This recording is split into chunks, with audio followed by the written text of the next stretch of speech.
2018 елда Әлфия Абзалова исемендәге халыкара фестиваль конкурс гамәлгә куелды. 2 елга бер үткәргә тиешле чара пандемия чикләүләре булу сәбәпле кичектерелеп торды.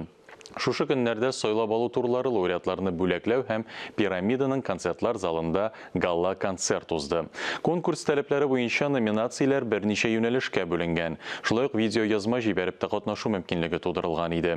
Әлфия Абзаловага багышланган әлеге конкурс район күләмендә 2000 елда ук үткәрелә башлады дип искәртте Актаныш районы җитәкчесе Энгел Фәттахов. Лауреатлар белән бергә сәхнәдә беренче фестивальдә катнашучыларда жюри әгъзалары да чыгыш ясады. Башка еллардан айырмалы буларак быел урыннар бирелмәде.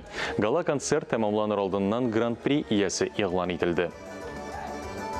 Әлфия Абзалова үзенең инде мәрхүмнән соң да милләтенә хезмәт итеп тора. Чөнки аның язмалары бар. Шул язмаларда яшьләр үсә.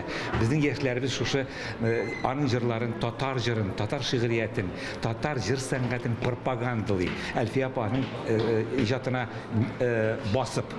Шуңа күрә бу конкурс икенче халыкара конкурс. Без 400-дән артык җыр тыңладык монда. Җырчы катнашучы һәм Әлфия Абзалова димәк яши, аның иҗаты яши.